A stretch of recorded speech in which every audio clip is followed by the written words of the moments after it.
Jesús, el amigo de mi alma, me ha redimido, me ha redimido de aquel negro camino donde yo anduve perdido, rompió aquella. Te invitamos a seguirnos en nuestras redes sociales y publicar las grandes maravillas de nuestro Dios. Dios te bendiga. Pero el pan sin levadura entre nosotros es que tomemos nuestra Pascua con panes sin levadura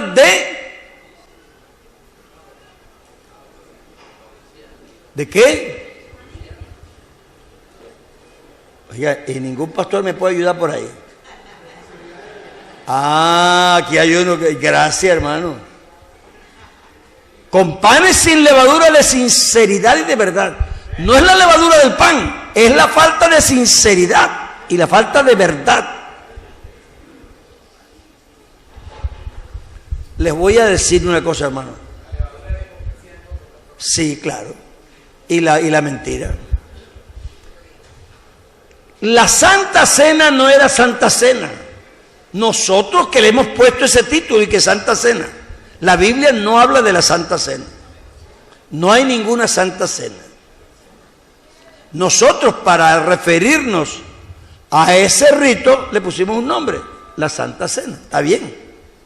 Si no es que esté mal, pero no es que sea que está obligado. Cuando Cristo comió, era una comida común y corriente. Y la gente del Mediterráneo, yo viví en el Mediterráneo, cuando terminan de comer siempre les queda pan porque ellos no comen arroz. Por un cuarto de kilo de pan a cada uno o medio kilo. Y con ese pedazo de pan van comiendo y siempre al final les queda un pedazo. Y ellos empiezan con pan y terminan con pan. Ellos empiezan comiendo con un pedazo de pan y se lo comen. Eso así empieza. Y después que comen, terminan con un pedazo de pan.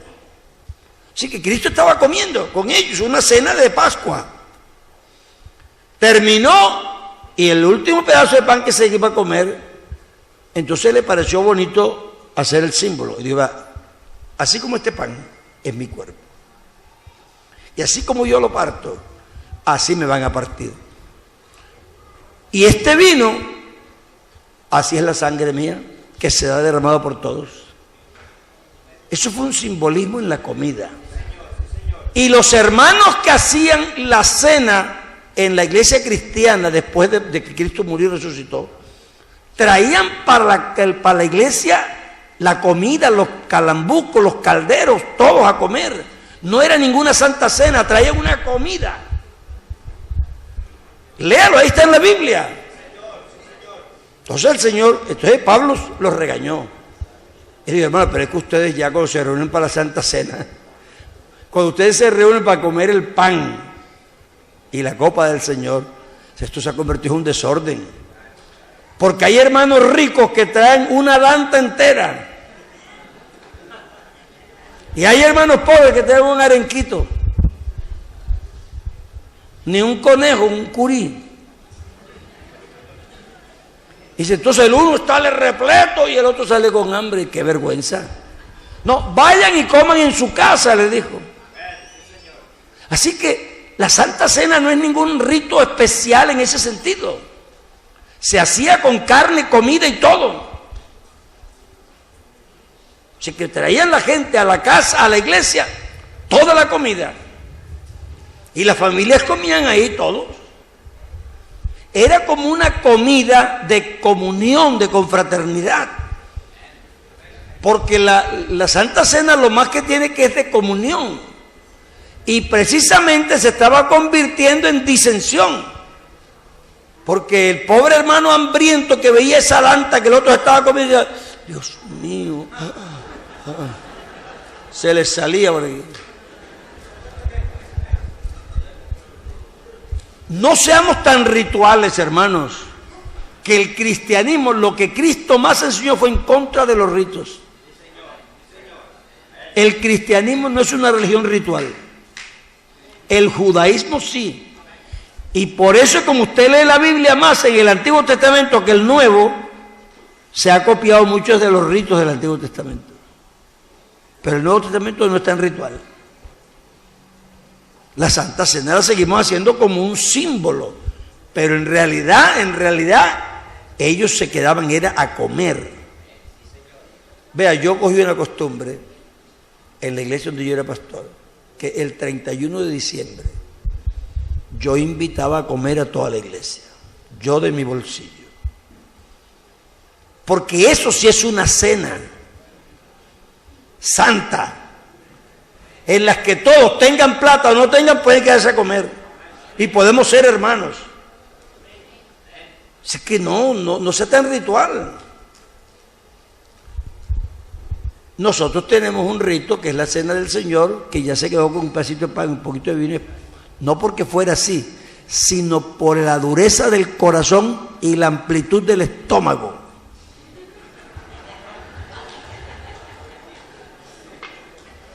¿Cierto? ¿Cómo tú te vas a presentar con un pavo entero mientras un hermano no tiene ni un mochuelo? Y no compartes, porque si el traje lo compartiera, lindo. Así que, hermano, déjense de eso, que pan sin levadura ni nada. Y algunos buscan el Antiguo Testamento y dicen, no, hermano, es que como dice la palabra, es sin levadura, limpiaban la casa. No, eso eran los antiguos. Nosotros lo que tenemos es un símbolo. Un símbolo. Un daño muy grande nos ha hecho que dividieron los capítulos en versículos. Entonces la gente dice, es que el versículo 18 dice, el versículo 25 dice, la Biblia no fue escrita por versículos, por temas. El tema de ese capítulo es el uso de los dones en el culto público. Entonces, claro, Pablo está diciendo, hermano, es que se para uno a hablar en lenguas y nadie entiende. Es mejor decir 5 palabras en castellano que 10,000 en lengua. Procuren lo mejor, no que haya dones mejores. Entre los dos, el que se entiende es mejor que el que no se entiende. ¿Me comprende? Entonces, básicamente no se está refiriendo a que yo aspiro porque haya dones que son como que, no sé, más espirituales o más sagrados que otros, no. Lo que está es que hay dones más útiles en ese momento, pero en la casa, por ejemplo, mejor hable en lenguas que usted se edifica. La Biblia dice, el que habla en lenguas se edifica a sí mismo. El que tiene el don de lenguas, en la casa puede hablar en lenguas, o en la iglesia, pero bajito. Pero nosotros los pentecostales decimos que no, que eso es como tener vergüenza. No tenemos que tener vergüenza, que nos digan locos, no importa que nos digan locos, pero la Biblia dice que sí importa. La Biblia dice, si todos habláis en lenguas y entra un incrédulo, ¿qué va a decir? Que están locos. Y no lo dice como una cosa buena. Tú puedes hablar en lengua en la iglesia, pero la Biblia dice, si no hay interpretación, calle y hable para sí. Así que no es bíblico armar el alboroto en lenguas, no es bíblico. Usted ahora no discuta conmigo, llegue a la casa, coge el capítulo 12, el 13 y el 14 y con calmita se los lee y acéptelo como está ahí. Vea, hermanos, si yo hago una comparación exagerada, yo estoy queriendo subrayar mucho lo que estoy diciendo, ¿cierto? Si él me dice a mí, hermano, tenga estos 100,000 pesos, y yo, hermano, 1,000,000 de gracias, en realidad estoy dando una sola, pero cuando yo pongo el 1,000,000, estoy tratando de subrayarle que me quedé muy agradecido. Entonces, cuando el apóstol Pablo dice que es mejor hablar 5 palabras que se entiendan que 10,000, imagínese usted, comparar 5 con 10,000, no está diciendo 5, pero está diciendo, prefiero hablar poquito que me entiendan a demasiado que no me entiendan y que quede claro. Entonces, eso tenemos que aceptarlo, porque la Biblia lo dice. Los dones no son mejores en rango, sino son más adecuados en uso.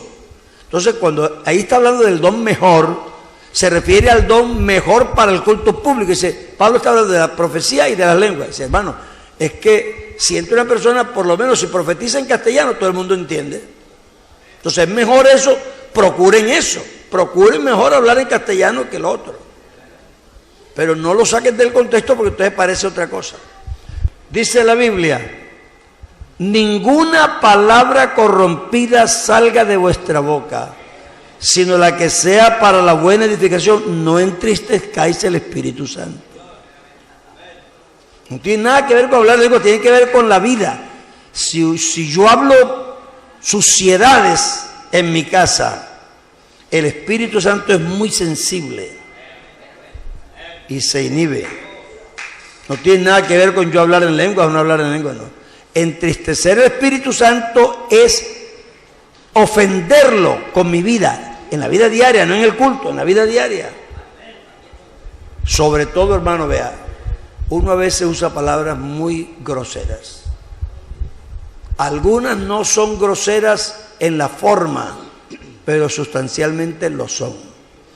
Y a veces uno no echa un chiste verde aquí, porque qué vergüenza, pero a la esposa o al amigo se lo echa aparte.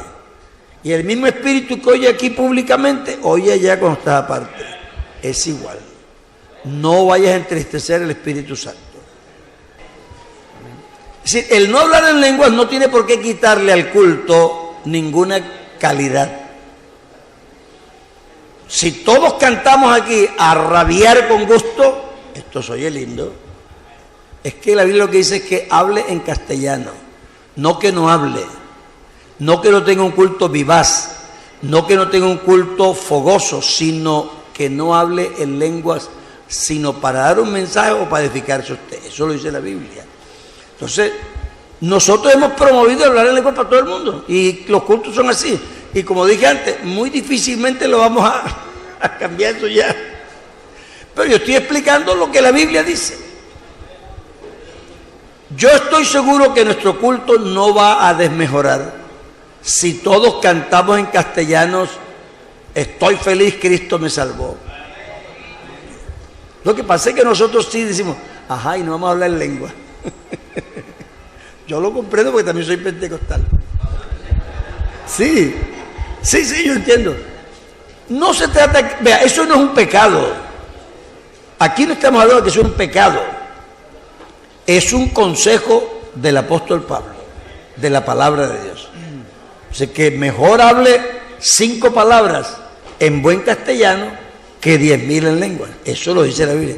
Dice, en el culto, en la iglesia, dice, en la iglesia prefiero. Así que eso es lo que dice la Biblia. Que nosotros nos hayamos acostumbrado a hablar en lengua en el culto y nos parece que ese alejamiento, eso es verdad. También yo. Pero cuando vamos a enseñar, me pidieron que enseñara sobre los dones, tengo que enseñar eso, lo que dice la Biblia sobre los dones. No les puedo decir otra cosa. No dice que en la confraternidad, ese culto es especial, se puede hablar en lenguas. No, en el culto público, dice la Biblia, no hablen lenguas. Pero nosotros lo hacemos. Eso no es un pecado. La Biblia no dice que es pecado.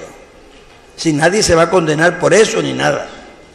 Y si usted se siente mal, no lo vamos a echar tampoco por eso. Hable en lenguas.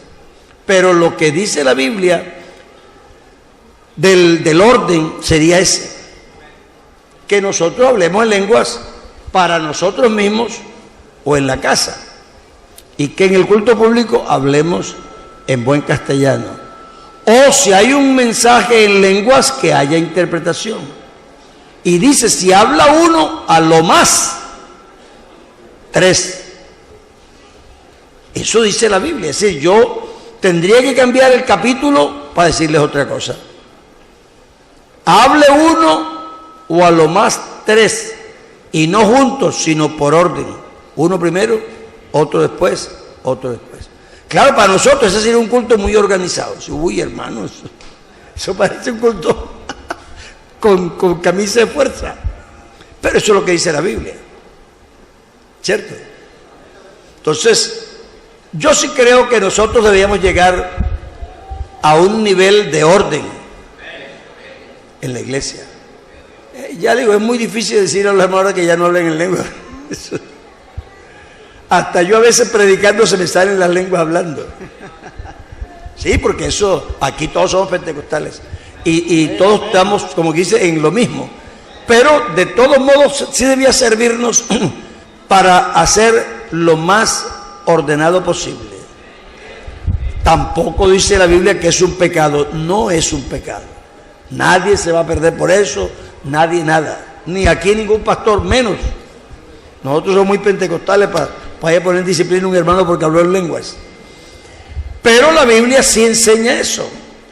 Es decir, el orden del culto está ahí. Y ya le digo, si usted quiere, lléveselo a la casa, lee los 3 capítulos y se da cuenta. Si no se trataría de que el culto va a desmejorar porque la gente no habla en lenguas, eso sí sería un error. Pensar que desmejoró porque no habla en lenguas no es verdad. El culto sigue igual de bueno. Pero la Biblia sí nos explica que no exageremos las lenguas en público. Entonces, por lo menos procuremos no exagerarlas. Porque entre otras cosas, a veces cuando está el grupo junto y hablan en lengua, bueno, la gente no sabe si estamos hablando en lengua o orando o lo que sea. Pero es que a veces está el pastor predicando, o va a cantar a alguien, o hay silencio, entonces a una hermana se da por estar hablando en lengua durante el culto. Y la Biblia no la autoriza. Eso sí está desautorizado. Porque la Biblia dice que esa hermana que hace eso o ese hermano es un egoísta. Dice, si yo hablo lenguas humanas y angélicas y no tengo amor. Es decir, que el que hace eso y sabotea a los que están oyendo no tiene amor por los otros. Se está gozando él solo y quiere gozarse solo y no le importa si los otros se gozan o no se gozan. Algunos de nosotros nos confunde que vimos a un pastor siendo usado por Dios y descubrimos al mes que estaba en pecado. ¿Sí o no? Entonces el hermano dice, hermano, pero ¿cómo? Algunos creyentes hasta lo defienden porque ellos dicen, no, pero es que Dios lo apoyaba. ¿Cómo es posible si Dios lo apoyaba? La explicación de eso es eso. Una cosa, vea lo que le voy a decir. Yo estuve en la reunión del consistorio, ahora que estuve en Pereira, y ellos me pidieron un día en la reunión que les diera una charla, y les dije esta charla que les voy a decir. Apoyado o aprobado, respaldado o aprobado. Una cosa es que Dios me respalde, porque cuando Dios me respalda, respalda 2 cosas. Una, la palabra de Dios que yo hablo, que es suya. Y 2, el ministerio que me dio, el don que me dio, Él respalda eso. Pero a mí no me sirve, para mí personalmente, que Dios me respalde. A mí me sirve que Dios me apruebe. Procura con diligencia presentarte a Dios, no respaldado, aprobado. Porque aprobado quiere decir que yo, no mi ministerio, sino yo como persona pasé el examen. Entonces, eso a veces nos confunde, porque dice, hermano, pero este pastor, y entonces ¿cómo es que predicaba, hermano? Y la gente se convertía, y Dios lo usó, ahí oramos por el fe y se sanó. Entonces la persona no puede comprender que una persona que esté caída, Dios la usa. Entonces se buscan otras explicaciones. No, eso no fue el Dios, es un demonio. No, tenga cuidado, tenga cuidado. Tenga cuidado de hablar de demonios con todo lo que Dios hace con otras personas que a usted no le parece. Vea, lo que se llama blasfemia contra el Espíritu Santo en la Biblia es atribuirle al diablo lo que Dios hace. Yo a eso le tengo mucho, mejor me paso de largo que corto, mejor. Lo otro siempre lo puedo recortar, pero si me quedo corto, yo no voy a insultar a Dios. Tenga cuidado de decir, esas lenguas no son de Dios. Tenga cuidado. Tenga cuidado, usted no se meta en eso. Dios verá quién hace hablar lenguas. Con tal que le dé a usted también ya. Un hombre le dijo, Señor, ¿y este qué? Y él dijo, y si yo quiero que este quede hasta que yo venga, ¿a ti qué te importa? Déjalo. Tú sígueme. ¿Cierto? Si Dios le da algo a él, lo bendice, yo porque tengo que preguntar si Dios es soberano. De pronto a mí me parece que él no se lo merece. Pero si Dios se lo dio, Dios sabrá por qué, yo no sé por qué. Yo tengo que hablar con Dios yo. No estés observando a otros, obsérvate a ti mismo. Mira todos los días la perfecta ley de Dios como un espejo tu mismo rostro y arréglalo y no mires el ajeno. Entonces nosotros tenemos una cosa que es, además, que ha confundido a los hermanos por años, porque ellos no entienden cómo un hermano Dios lo usó cuando estaba en pecado. Entonces el creyente común y corriente, que muchas veces actúa ingenuamente, de buen corazón, dice, no, eso tiene que ser mentira. Esa mujer lo está calumniando. Si fuera verdad, ¿cómo Dios lo iba a usar? Sí lo usa. Vea, cuando yo estaba muchacho, yo estudiaba y era pastor. Eso me causó a veces dificultades. Entonces, un día yo salí del colegio al culto, como iba siempre. Pero ese día iba más tarde y el bus iba lleno. Y no había tenido yo tiempo de prepararme para predicar. Así que iba yo con un remolino en la cabeza a ver qué iba a predicar. Y usted sabe cómo se siente un pastor que no tenga nada que va a predicar. Eso es una cosa horrible. Entonces yo iba con eso. No, hermano, eso me bajé con la camisa por fuera y la gente lo tira a uno y lo pisa. Y no está como ambiente para predicar. ¿Cierto? Está uno que se le vuela.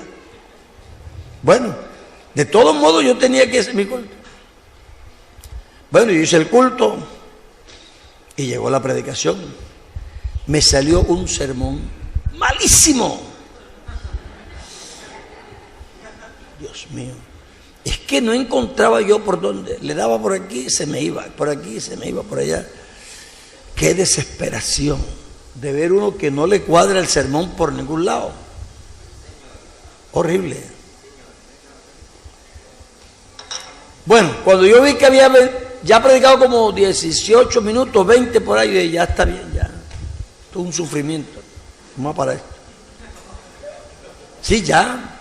Vea, uno tiene que aprender que cuando pierde, pierde. El día de perder, hermano, se le fue la liebre. ¿Verdad? Hay días que salen bien, hay días que no salen tan bien. Y entonces yo dije, pónganse de pie, vamos a orar. Iba a despedir el culto. Pero cuando yo dije, vamos a despedir, Dios me habló. Me dijo, y no le vas a dar oportunidad a nadie que se entregue. Y dije, pero Señor, ¿quién se va a entregar? Con este sermón tan malo no se entrega a nadie. Y volví a insistir a despedir el culto. Y Dios volvió y me dijo, pero Álvaro, no le va a dar oportunidad que nadie se entregue. Como a la tercera vez, porque eso pasa en segundos, rápido. Como a la tercera vez, no, ni siquiera dije pasen aquí. Si alguno se quiere entregar al Señor, levante la mano. Usted sabe que los pastores cuando hacemos eso porque queremos que no se entregue a nadie. Confiesen.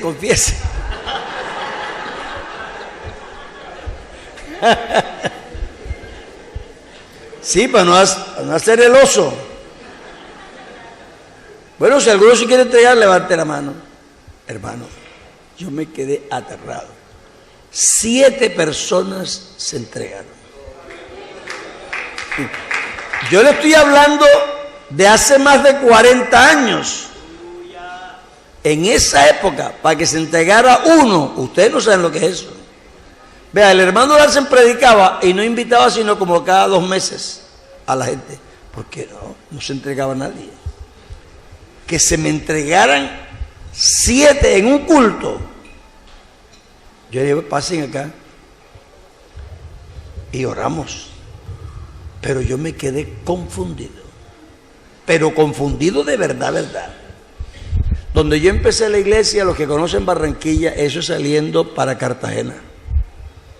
Y yo vivía en la iglesia central como 15 cuadras más allá. Yo tenía que coger 2 buses para ir de allá a mi casa. Y ese día me fui a pie. A pie pensando, pero no. Pero ¿cómo es que entonces, cómo? Yo no entiendo la predicación. Yo decía, yo no entiendo. ¿Cómo es posible que se entregaron 7 personas con un sermón tan malo? No crea, para mí esas cosas son impactantes. Me fui, caminé, hermano, eso es lejos. Ojalá tú un día fuera aquí y se lo muestre. Eso es lejísimo. Me faltaban como 10 calles para llegar a mi casa. Por fin Dios tuvo misericordia de mí y me habló. Y me dijo, mira, yo quiero que aprendas esta noche. La gente no se convierte por la oratoria. Yo respaldo mi palabra.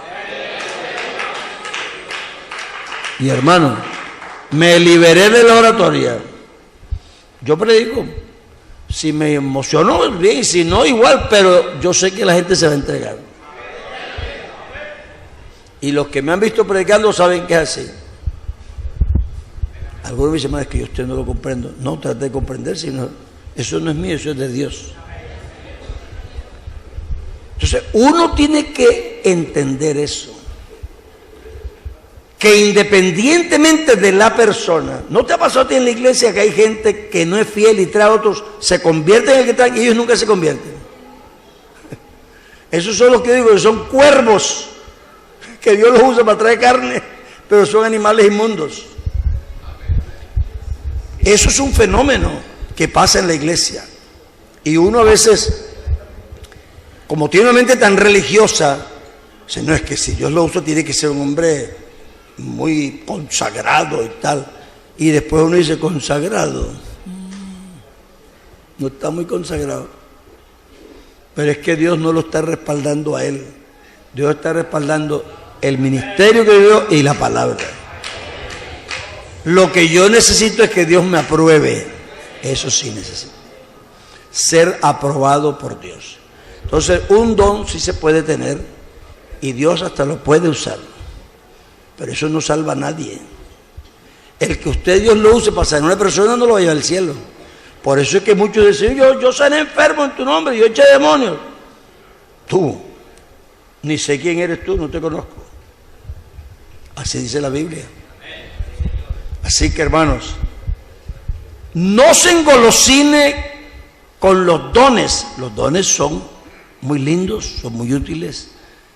Pero nosotros necesitamos es desarrollo cristiano en la verdad de Dios.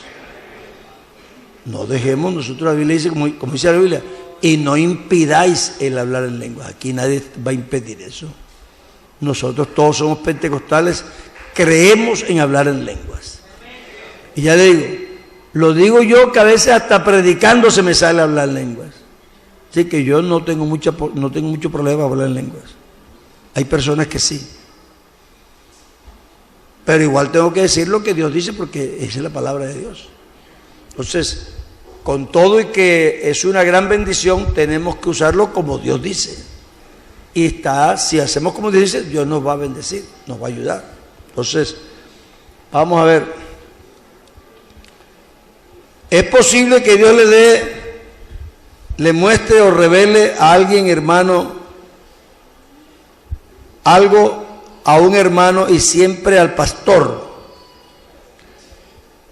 Es posible que Dios le muestre o le revele algo a un hermano y siempre al pastor. No, que si es posible que le revele, claro. Eso Eso no es que es posible, eso pasa cada rato. Pero no tiene que ser siempre el pastor. Vea, nuestro problema es que a veces los creyentes que tienen un don, entonces se quieren subir encima del pastor. Es decir, este es todo el problema. Entonces el pastor tiene que poner la disciplina, entonces no permite, sino nada más él. No, no es que sea solamente él, es que tú sí tienes que respetar lo que Dios ha puesto. La Biblia dice, y si tú eres espiritual, sepa que lo que enseño son mandamientos de Dios. La gente que es espiritual sabe cómo es el conducto regular de Dios. Vea, Dios es tan respetuoso de lo que Él mismo pone, que cuando Él tuvo que hablarle a la iglesia en directo, no le habló, dijo, mándale la carta al pastor. Entonces eso es respetuoso, ¿cierto? Eso no quiere decir que Dios no te puede usar, sí te puede usar, pero usa el conducto regular. Es que quiere pararse en el culto, así dice el Señor. Entonces el pastor dice, así digo yo, siéntese. Entonces no te gusta. Ah, no, es que ese pastor no deja que el Señor se mueva. Sí, lo que no deja que se mueva eres tú. No quiere que tú te muevas, pero Dios sí. Entonces si tú usas el conducto regular y haces las cosas ordenadamente, respetuosamente, lo que pasa es que esta pregunta de no entristecer al Espíritu Santo es la que ha hecho daño. Porque la gente dice, no, es que Dios me mostró cómo voy yo a amarrar al Espíritu, cómo voy yo a entristecer al Espíritu. No, yo tengo que actuar. No, es que el Espíritu no se entristece por eso. La Biblia es la que nos enseña cómo manejar el don y dice que lo podemos controlar, así que no es antibíblico. Lo que es antibíblico es que tú hables mal y ofendas al Espíritu Santo. Eso sí es antibíblico. Pero que tú te sujetes no es antibíblico, al contrario, eso es lo que Dios enseña. Entonces Dios sí tiene dones en la iglesia, pero no sea desordenado, ni sea orgulloso, porque es que hay gente que lo que son es prepotentes. Yo tengo un don, yo también soy ministro. Eso decía la gente que se tragó la tierra ya con Moisés. No porque no tuvieran razón, Dios puede hablar con Moisés o con otro, pero la actitud que ellos tomaron era diabólica, porque no respetaban lo que Dios hizo. Entonces Dios sí puede usarnos, y es más, quiere usarnos, pero guardemos nuestro sitio.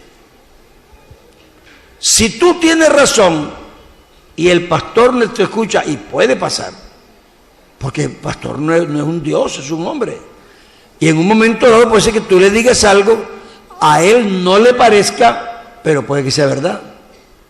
Dale tiempo, que el tiempo dirá quién tiene la razón. Por lo que tú no puedes pararte y pelearte con, me voy. Eso no es sano. Hay gente que no cree en que la gente profetiza el futuro. Yo creo que la gente puede profetizar el futuro. Pero entonces eso no es para que estés cada rato prediciendo el futuro, porque eso sí sería muy esporádicamente. Pero el profeta quiere hablar siempre. Hay profecías que exhortan, hay profecías que consuelan. Por ejemplo, el pueblo que estaba aprisionado y en esclavitud, Dios les dijo, el pueblo que estaba en tinieblas vio gran luz, y el que andaba en sombra de muerte, luz le resplandeció. Eso era una profecía futura, pero era una consolación. Entonces, sí hay profecías de futuro que consuelan, que exhortan o que edifican cualquier cosa. Entonces, una persona puede tener una profecía de ese tipo. También puede haber una palabra de sabiduría. Es que la gente en nuestra época le llama profecía a todo lo que se habla en un culto. Entonces, no es que profetizó y la persona lo que dijo fue, hermanos, el Señor quiere que nos alistemos porque Él viene pronto. Eso no es una profecía. Eso es una exhortación. Entonces, Desgraciadamente, entre nosotros que hablamos mucho del pentecostalismo, no manejamos mucho la cosa de los dones. Entonces lo que hacemos es que repetimos lo que vemos en televisión, lo que vemos en los libros o lo que oímos en los himnos que nos escriben los trinitarios. Entonces, claro, la persona que no sabe tiene que repetir lo que le dicen. Hoy día los cultos se hacen es como los hacen allá, todos. Y hasta mientras cantan hablan con la misma entonación. Es más, algunos hablan como extranjeros. Sí, tú sabes, Señor, tú sabes. Tú. A mí me da angustia. Porque de pronto el cassette que está grabado lo cantó una señorita o un hermano que es de Nueva York, de ascendencia hispana, pero él habla inglés. Entonces cuando pronuncia el idioma lo habla mal. Y él de aquí se aprende el himno hasta con lo mal pronunciado. Qué vergüenza con nuestros músicos, de verdad. No uno, más de uno. Y hacen la entonación de la voz y todo. Entonces, claro, con esa fotocopiadora espiritual incorporada, nos va mal. Pero una persona sí Dios la puede usar, pero es que hay palabras de sabiduría y palabras de ciencia. No todo que es. Vea, si yo digo al hermano, usted tiene algo escondido, eso no es profecía. Pero nosotros decimos que sí es profecía. Eso es revelación.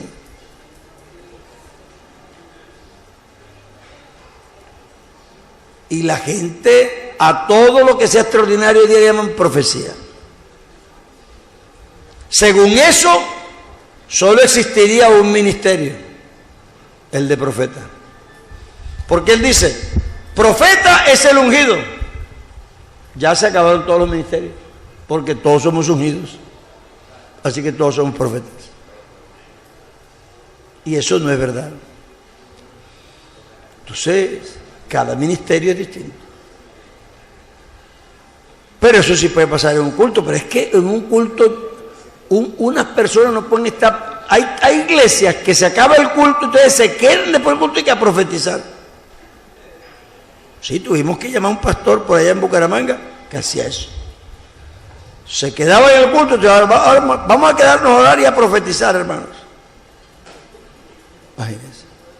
Es decir, ya estaban programados para profetizar. ¿Eso qué va a ser de Dios? Una programación. Ya yo vengo preparado con algo para decir. Entonces, yo creo que nosotros de todos modos sí tenemos que tener un orden de culto. Y ojalá, si algún día Dios le muestra algo a alguien, que lo haga con mesura, con respeto. Y ya le digo, use al pastor, que para eso está ahí puesto. El pastor le escucha, hermano, yo siento que Dios a ver qué le dice el pastor. Si él le da autorización, bueno, usted está autorizado. Dice, no, espérese, yo digo algo. Bueno, déjelo así. Los pastores tenemos un problema grande con esos creyentes teólogos hechos en casa que se las saben todas. Cogen al hermanito y se llaman, cuidado, te estáis mal. Bueno, ayude al pastor. Pero nosotros no tenemos forma de saber que unas lenguas son mecánicas o no son mecánicas. Y si no, vamos a ponerle duda aquí al Espíritu Santo y eso va a ser peor. Entonces ya no vamos a creer en nadie. ¿Cierto? No. Si habla en lengua, déjelo que hable en lengua. El tiempo da los frutos.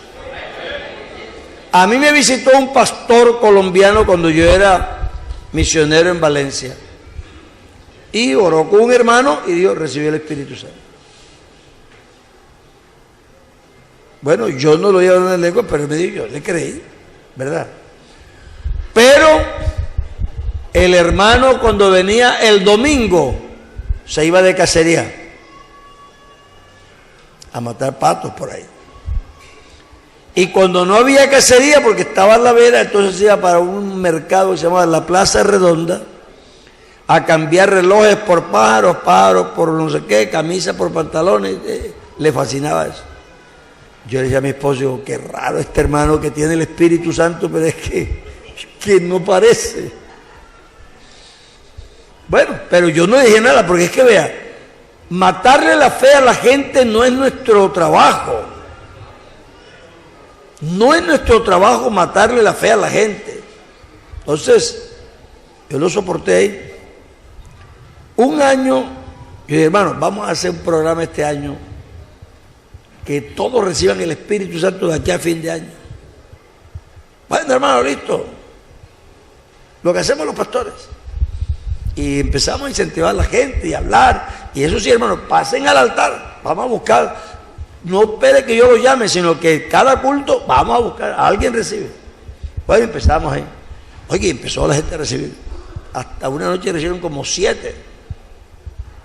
Y una noche vi a ese hermano hablando en lenguas. Pero como nunca lo había visto. Feliz. Y se levantó y me dijo, hermano Álvaro, esta noche sí recibí el Espíritu Santo. Yo lo felicito, gloria a Dios.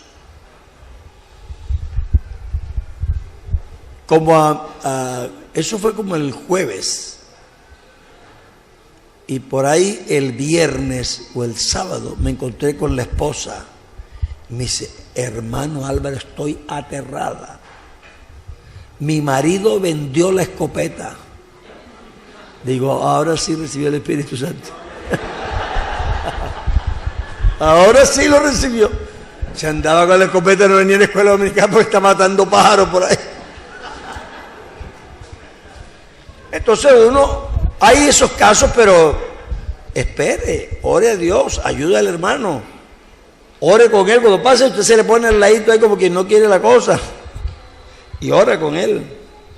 Si no lo recibe de verdad, Dios lo va a ayudar. Pero empezar a decir usted, tú no hablas en lengua, tú eres mecánico. Eso es peligroso. Eso es peligroso porque no hay ninguna forma de saberlo. Y además porque tú lo que estás es matándole la fe a la gente. Entonces, ¿para qué vamos a hacer eso? No, vamos a incentivar a los hermanos. Y si a veces a uno le parece que la persona está como así, pero anímalo. Y es posible. Diego. Una preguntita, hermano Álvaro. Referente al Espíritu Santo, que según lo que dice Efesios 1:13, que dice, en el cual vosotros, habiendo oído la palabra de verdad, el evangelio de vuestra salvación, y habiendo creído en él, fuisteis sellados con el Espíritu Santo de la promesa, que son las arras de vuestra herencia, de la posesión adquirida para alabanza de su gloria. Entonces, cuando dice es el sello para el día de la redención, explíquenos esa parte, porque pues en la explicación que da, pues nosotros decimos que los pentecostales no decimos si el Espíritu Santo, que el bautismo del Espíritu Santo. Vea, hagan diferencia cuando se refieran al bautismo del Espíritu Santo y a la obra del Espíritu Santo. Son dos cosas distintas. Toda persona que entra al Señor tiene la obra del Espíritu en su vida actuando. El bautismo del Espíritu Santo es una experiencia dentro de la obra del Espíritu. No es el Espíritu. Es una experiencia dentro de la obra del Espíritu.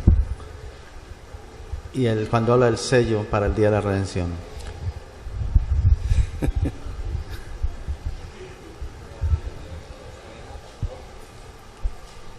Hablamos de la confirmación, ¿se acuerdan? Y hemos dicho aquí ahora que nosotros sí creemos que los creyentes deben recibir el Espíritu Santo y que lo busquen y ayudarlos. Porque una cosa es que yo esté ciertísimo y otra cosa es que yo tenga alguna duda. Si usted tiene un sello, usted está seguro. Pero eso no quiere decir que porque no lo tenga, no va a ser salvo. ¿Me comprende? Una cosa es la confirmación de la fe y otra cosa es que yo, porque no tenga la confirmación, no tengo la fe. Si el apóstol Pablo iba confirmándolos en la fe, pero ellos ya tenían la salvación. Diga, hermano, diga, estoy viendo que está allá.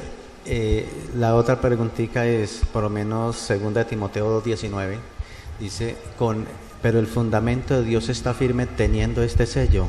Conoce el Señor a los que son suyos y apártese de iniquidad todo aquel que invoca el nombre de Cristo. Se refiere al mismo sello de... Ese es el problema de la concordancia. Que nosotros decimos sello y sello, sello, pero no es el mismo sello. Pero déjenme terminar, que estamos hablando del otro. Sí, vean. Nosotros creemos que la Biblia se contradice o no. Ok.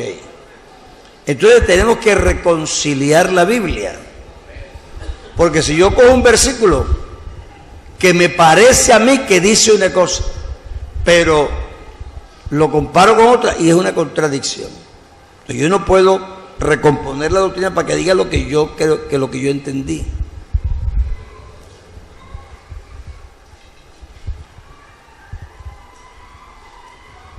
Cuando Pablo se refiere a los que estaban cuando Cristo subió al cielo, ¿cómo los llama? Simpatizantes, arrepentidos, medio inconversos, ¿cómo los llama? Dice, y después se le apareció como a 500 ¿qué? Eran hermanos. Se le apareció como a 500 hermanos. Y eso no lo dice antes de Pentecostés, sino después de Pentecostés. Sí, después que ya habían derramado el Espíritu. Porque ya está escribiendo la epístola. Han pasado bastantes años. Él dice, había 500 hermanos, así que eran hermanos. En el día de Pentecostés fueron bautizados 120, o como 120. Los otros 380 no estaban. Pero Pablo los llamó hermanos. Ese día predicó el apóstol. ¿Y cuántos se convirtieron? ¿Y cuántos de esos hablaron en lenguas?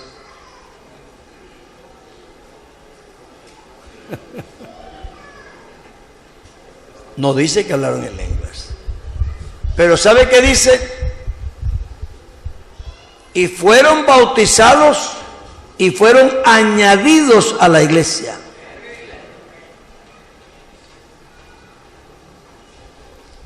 Felipe fue y predicó el evangelio y recibieron el evangelio con gozo y se convirtieron al Señor. Pero solo habían sido bautizados en el nombre de Jesús. Y fue después que viniendo Pablo le impuso las manos y fueron llenos del Espíritu. Entonces, nosotros no podemos contradecir media Biblia porque un versículo nos parece que de pronto dice algo que ya lo saca. La obra del Espíritu comienza desde que el predicador anuncia el Evangelio y la persona lo cree. Ahí comienza la obra del Espíritu. Así que cualquier persona que cree en el Señor tiene el Espíritu trabajando en él. Lo que pasa es que nosotros creemos que el bautismo del Espíritu Santo es el momento en que el Espíritu Santo viene a nuestra vida. No. El Espíritu Santo, el bautismo del Espíritu Santo es una experiencia que te sube de nivel en esa misma obra del Espíritu. Pero el Espíritu está obrando en ti. Le hace el librito del hermano Eliseo, por ahí debe estar. Yo acabo de dar un curso de este mismo, de los dones, con él en Bucaramanga, hace 15 días. Entonces, los hermanos, algunos también, ellos dicen, no, pero es que yo se va para el infierno. Pero es que la Biblia dice, el que fuere bautizado será salvo. Así que no podemos contradecir eso. Yo sí creo, en cuanto a ese versículo, que si usted quiere estar seguro, recibe el Espíritu Santo, porque es un sello. Es un sello. Si eso rubrica la obra. Y te da mucha... Es decir, es que el Espíritu Santo trae un cambio a la vida extraordinario. Esto no se puede discutir. Tú tienes una vida nueva, abierta a nuevas experiencias, a dones del Señor, a fruto del Espíritu, a todo lo que trae el Señor con ese bautismo. Y trae mucha seguridad. Entonces, sí importa que la persona reciba el Espíritu Santo, porque eso le da tranquilidad, eso le confirma en la fe. Pero tú estás en la fe, pero te confirma en la fe el bautismo del Espíritu Santo. Entonces, nosotros no enseñamos que el que no hable en lenguas se va al infierno. Es más, hace muchos años la Iglesia Pentecostal Unida no enseña eso. Algunos hermanos han quedado y se sienten molestos a veces. No, pero es que el hermano ya dice que... Entonces no vas a ver de cualquier manera. No, de cualquier manera no. Tienes que creer en el Señor y bautizarte en el nombre de Jesucristo. Vean. Me extiendo porque creo que este punto nos afecta mucho a todos. Entonces, miren la fraseología de Hechos 2:38. Dice, arrepentíos. ¿Eso qué forma verbal es? Es un imperativo, ¿cierto? Así que es una orden. Arrepentíos y bautícese. Otro imperativo. Para el perdón de pecados, y ese no es imperativo. Esa es una consecuencia. Si consecuencialmente, si cumples la orden, te vamos a regalar el bautismo del Espíritu Santo. Jesucristo dijo, si alguno tiene sed, venga a mí y beba. El que cree en mí, como dice la Escritura, de su interior correrán ríos de agua viva. Y esto hablaba del Espíritu que habrían de recibir los que creyesen en él. Eso no es común de que todo el mundo va a hablar 3 días en lenguas, pero no es nada raro tampoco. Sí, es una experiencia. No haga escándalo. Dígale, vaya tranquila, téngala en la casa ya. Lo que sí me parece raro es que me contaron una experiencia de algunos que hablaban en lenguas, pero escribían y se comunicaban, hasta echaban chistes y todo, pero hablaban en lenguas. Eso me parece que no encaja. No encaja. Vea, hay experiencias muy extraordinarias. Yo estuve en un campamento hace como 2 años en el distrito 7, en un campamento de juventud. Bueno, me tocó predicar, se movió el Señor y hubo bendición. Y un muchacho que no habla inglés se levantó y llegaba a un hermano y le hablaba en inglés. Pero lo extraordinario es que el hermano, que tampoco hablaba inglés, le entendía. Y se ponía a llorar. Y decía, es que lo que él me dijo todo es verdad. Y después fue donde otro y le habló en inglés. Y tampoco habla inglés, pero también le entendía. Y se puso a llorar. No, hermano, es que lo que él me dice es todo verdad. Yo me fui después de un rato a mi cuarto. Bueno, hermano, ¿qué hacemos? Y yo, nada, déjelo. ¿Qué vamos a hacer? Si él no está haciendo nada malo, Dios lo está usando, déjelo. Pues entonces la gente, cuando ve algo que no es común, enseguida piensa que ya es malo. No, esté pendiente. Yo le dije, estén pendientes. Si él hace algo extraño, me avisan. O si él se pone a decir cosas extrañas. Pero aquí nadie ha dicho que él ha dicho cosas extrañas. Ni ha hecho cosas extrañas. Él solamente va hablando en lengua y se para y le dice, ya. No, el muchacho después del campamento estaba bien. Al otro día, porque él esta tarde estaba como muy emocionado, hablando en lengua y tal. Al otro día estaba ahí, y yo fui hace poco a Valledupar, ahí a Valledupar, y él estaba ahí bien, fiel, ni se ha puesto en eso. Eso es una cosa que le dio esa experiencia al Señor ese día. Se ve que Dios le quería decir las cosas a las personas y no los quería avergonzar públicamente. Entonces le digo cosas que nada más entendía él, nada más. Entonces se ve que Dios usó esa manera. Eso no pasa cada rato. Desde que yo me conozco ha pasado una vez. Pero yo la creo, es decir, yo no veo que una obra del Espíritu yo tenga que molestarla. No. Es decir, es como lo que estamos hablando aquí del Espíritu Santo, del bautismo.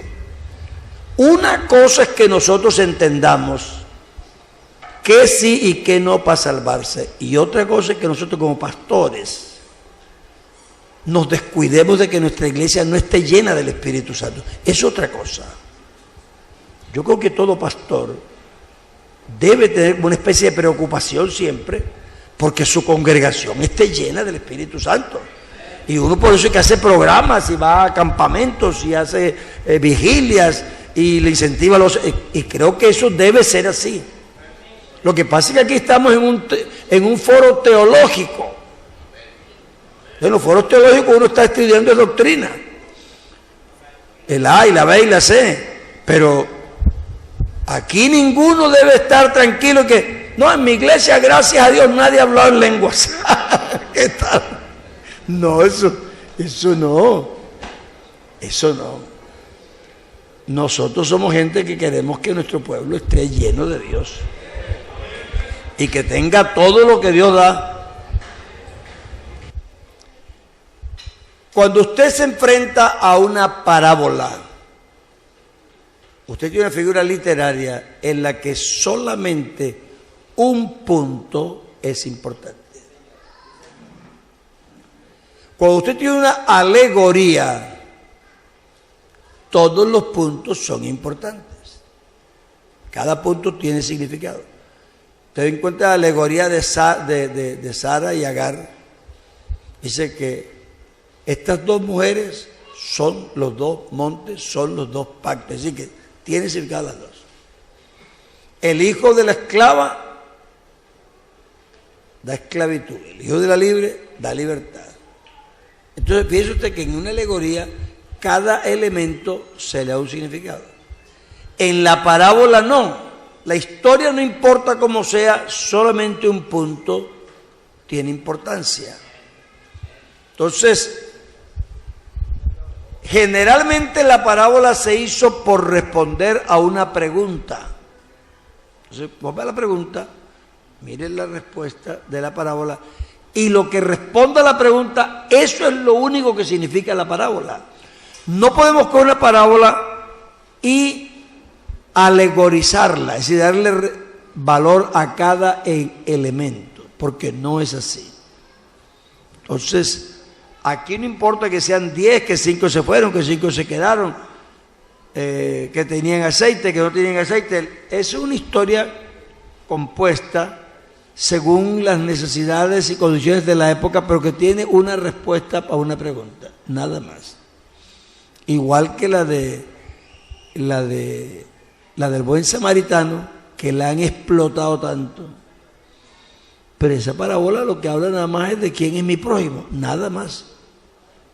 Todo lo demás es pura alegoría. Entonces yo les recomiendo que guarden esa regla.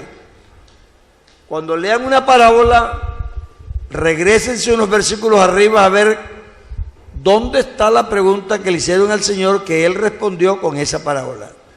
Y no le pongan más, sino eso, lo que responda a la pregunta. Porque no significa más. Usted imagínese que el Señor tenga 5 esposas. Ya de por sí eso no está muy bien. porque nosotros tenemos una nada más. Y entonces los hermanos empiezan a hablar que las concubinas, que la esposa, que imagínense. Entonces ya se enreda la parábola. En esa época los matrimonios eran polígamos, así que la parábola se refiere a una historia que supuestamente pasa en una época en que eso es factible. Pero no está de acuerdo con que un hombre tenga 10 mujeres, ni que el Señor tiene 10 y se llevó 5 para la casa. Entonces no. Entonces, pues, miren qué pregunta se le hace al Señor y lo que responde el Señor ahí, eso es lo que la parábola significa. No le pongan más, porque no es una alegoría. Bueno, esto aquí ya hay muchas preguntas. ¿Cantar es un don? Sí, cantar es un don. Es que hay muchos dones. No es solamente, por eso esta listica hay más. Cada uno tiene un don.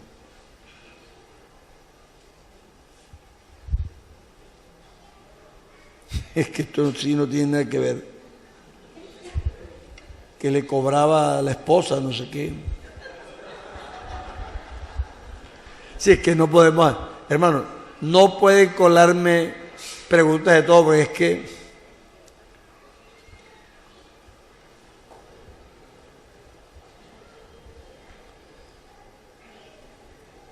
el que no cree, el que no naciere de agua y del Espíritu no puede entrar en el reino de los cielos. ¿Cuándo nace de agua y cuándo del Espíritu? Bueno, eso ya lo hemos, yo creo, respondido 10.000 veces. Eso quiere decir que no es que me está preguntando, sino que está rechazando la respuesta que di antes. ¿Me entiende? Pues yo acepto eso, no hay problema.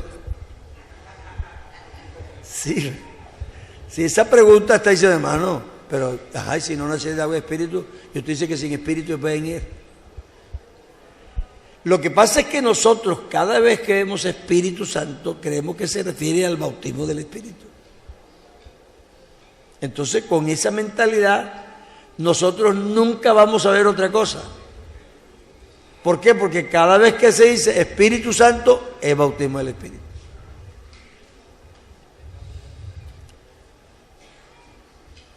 Vamos a hacer esta explicacióncita aquí cortica, porque ya me quedan poquitos minutos, gracias a Dios.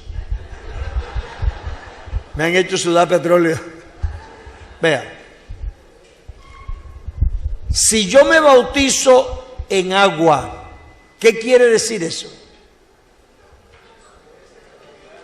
¿Que yo qué? No, en físicamente, ¿qué es lo que pasa? No, eso es teológico. No, físicamente. Es decir, yo me sumerjo en el agua, ¿verdad? Es decir, si yo me bautizo en agua, me sumerjo en el agua, porque la palabra bautizar significa sumergir.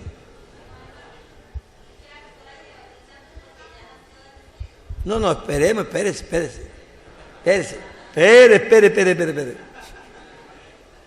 Porque es que la persona, yo voy a hacer una explicación para que entienda más o menos a qué se refiere. Cuando yo me bautizo en agua, yo me sumerjo en agua, ¿cierto?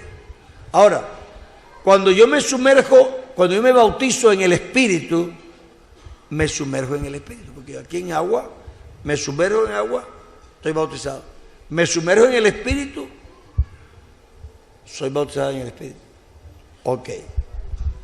Ahora les voy a hacer esta pregunta. Cuando yo me bautizo en el cuerpo, ¿qué hago? Me meto en el cuerpo. Me bautizo en agua, me meto en el agua. Me bautizo en espíritu, me meto en espíritu. Me bautizo en el cuerpo, me meto en el cuerpo. ¿Correcto? ¿Está claro o no está claro? No, díganme la verdad, porque para seguir con la explicación. ¿Quedó claro? Es decir, que sumergirse es bautizarse. Así que yo me bauticé en agua, quiere decir que me sumergí en el agua. Ahora dice, no, yo me bauticé en el Espíritu, me sumergí en el Espíritu. Ahora digo, me bauticé en el cuerpo, me sumergí en el cuerpo. Ahora escuchen este versículo. Por un mismo espíritu somos todos bautizados en un cuerpo. Es decir, no bautizarme en el espíritu, sino que el espíritu me mete en el cuerpo, me sumerge en el cuerpo. ¿Cuándo me sumerge a mí el espíritu en el cuerpo? Cuando empieza la obra del espíritu. Por un mismo espíritu somos todos metidos en el cuerpo, no bautizados en el espíritu, sino metidos en el cuerpo. Es decir, que el espíritu me lleva a mí y me mete en el cuerpo. ¿Cómo me mete? A través de la predicación de la palabra, de mi creencia, y entonces empieza el bautismo en agua.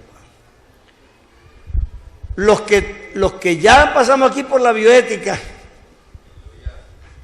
ya sabemos algo, ya somos bioéticos, aunque sea un poquito, pero bueno. Dígame una cosa, ¿cuándo recibe vida un bebé? ¿Cuando es concebido o cuando nace?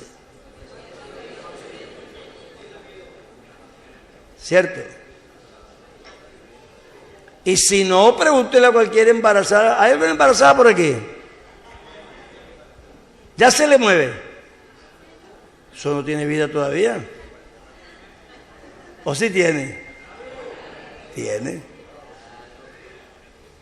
Es decir, que ese niño no ha nacido, pero ya existe. Lo malo de nosotros es que nosotros nos quedamos amarrados en la palabra nacer. Entonces creemos que nacer es lo primero que le pasa a la gente, y no es lo primero es engendrar. ¿Cierto? O si no te arrepientes aquí, te bautizo. A este lo cojo y lo bautizo yo otra vez aquí, el nombre del Señor, para que esté de acuerdo conmigo. Lo bautizamos otra vez ahí, está bonita esa. Entonces, la vida no se recibe en el nacimiento, sino en el engendro. ¿Sabe por qué nosotros no creemos en el aborto? Por eso. Porque creemos que la criatura ya existe. Entonces, para que usted vaya entendiendo, somos engendrados por la palabra. Y en el engendro recibimos ¿qué? Vida. No hemos nacido, pero ya existimos. Entonces el espíritu me lleva a mí, me mete en el cuerpo, y ahí empieza el proceso. Y yo voy creciendo hasta que me hago un adulto. El nacimiento es lo que decía el hermano ayer, que era abogado. La ley considera a un individuo un ser material en el momento en que puede vivir separado del cuerpo de la madre, aunque sea un instante. La ley lo considera y dice, ahora sí ya es un ser. Por eso la ley aprobó el aborto. Dice, no, es que no es un ser todavía. Eso es una cosa legal, pero eso no es la cosa de Dios. Entonces, el nacimiento es el momento en que la persona empieza a usar la vida de forma independiente. Pero han pasado 9 meses en los que se transformó de un, ¿cómo se llama eso? Embrión a un neonato. Y eso fue un proceso fantástico de transformación. Entonces, nosotros, aquí todos somos testigos. Antes de usted bautizarse, ¿qué le pasó? Además, la mayoría de los pastores que están aquí le dicen al creyente, no lo bautizo hasta que no dé frutos de arrepentimiento. ¿Y qué es frutos de arrepentimiento? ¿Cómo crees tú que una persona que no ha nacido, que no existe, si el nacimiento fuera el principio, va a dar frutos de qué? Si tú le estás exigiendo frutos porque tú crees que existe, si no sería una contradicción. Entonces, yo me acosté con una rebeldía encima que no me aguantaba ni mi mamá. Eso no había quien me aguantara. Solo tenía 12 años, pero hermano, ya era rebelde. Y me pegaron y me castigaron, pero nada. Y así con esa rebeldía me acosté esa noche. No, ni oré que iba a orar. No creo que me acordaba si Dios existía o no. Y esa noche yo tuve un sueño. Y soñé que había ido a una tienda a comprar un cigarrillo y que unos hombres atracaron la tienda, mataron a la gente, pero me llevaron a mí. Y me iban a matar, pero entonces yo me ofrecí para colaborar en el sueño. Entonces me volví de la pandilla. Yo fui pandillero en el sueño, por lo menos. Y entonces iba con ellos por todas partes y atracábamos aquí, nos metíamos en las casas y robábamos y todo. Pero de pronto nos metimos en un almacén en el centro y llegó la policía y los capturó a todos. Pero yo aparecí en otra parte. No sé cómo salí de ahí ni cómo, pero yo aparecí en otra parte. La otra parte donde aparecí era el basurero público. Y ahí enfrente estaba la cárcel Modelo, porque en Barranquilla quedan juntos. Y yo me vi sentado en esa miseria, en esa basura, y viendo esa cárcel, los presos.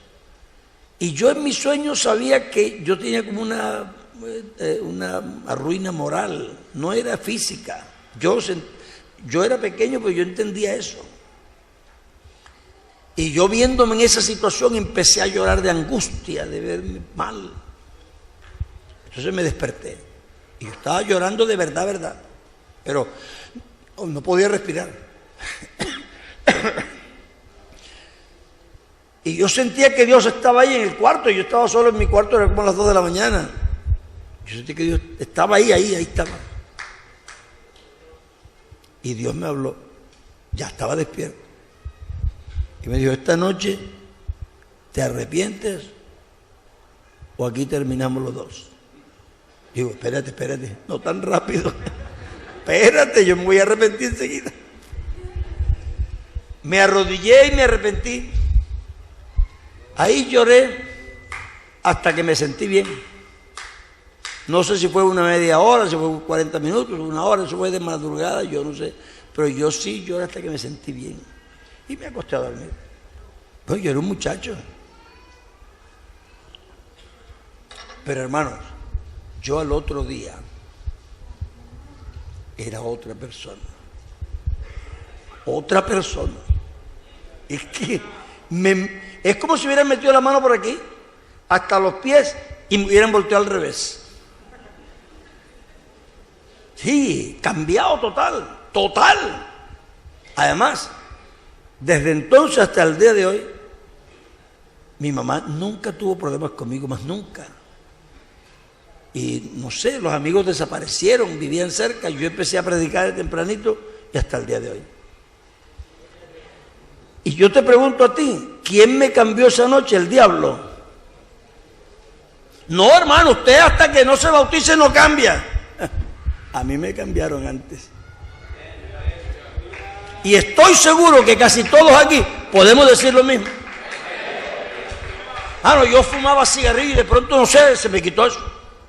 Y hermano, yo tenía mujeres por acá y de pronto yo empezó a ir la palabra y eso me dio mal. ¿Y por qué te dio eso? Porque algo empezó a funcionar en tu vida, que era el Espíritu Santo. Pero eso no era el bautismo. Esa era la obra del Espíritu. Tú todavía tienes que recibir el bautismo del Espíritu, pero es otro peldaño más arriba. Y no es de lujo, hermanos. Yo no estoy tratando de decir que el bautismo del Espíritu Santo es un lujo o es un adorno, no. Es un peldaño en la vida espiritual. Y no, ese no es el último, después sigues creciendo. Porque Dios nos lleva de victoria en victoria, de gloria en gloria, vamos creciendo, creciendo. Lo que pasa es que nosotros a veces pensamos que si aceptamos una cosa, ya entonces todo el mundo se vaya al mundo y nosotros entonces ya, imagínate, si hace así, nadie va a buscar el Espíritu Santo. ¿Tú crees que la gente que está aquí no quiere ser cristiano? Y no quiere ser lo mejor cristiano posible. Claro. Algunos seguramente tienen fallas, pero por dentro no les gusta que tienen fallas. Y no quisieran tenerlas. Y quisieran ser mejores cristianos. Eso a veces uno no les cree. No, ese hermano que quiere consagrarse, eso es un mundano ahí. No, créele, créele. Él no tiene por qué decirte a ti que quiere ser un cristiano si él se puede ir y ya. Desde que se quiera es porque no se quiere ir. Aunque cometa errores que a uno le molesta que los cometa y le irrita que los cometa, él está viniendo. Algo tiene que ser que busca ahí, algo, ¿cierto? Algo que busca. Entonces, hermano, no lo ayudemos a terminarlo. Diga, hermano, si tú te quieres levantar, yo te ayudo a levantarte. Venga para acá. Y vamos a crecer en el Señor. Dios tiene mucho que darnos. Así que permitamos. Esta chica es joven.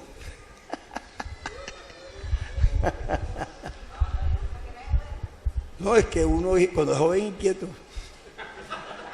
Yo sé porque también fui inquieto. Si todavía estoy viejo y estoy inquieto, imagínense. Hermanos, Dios quiere llenarnos con su Espíritu Santo, claro que sí. Vamos a ponernos de pies. Aleluya. Santo Espíritu.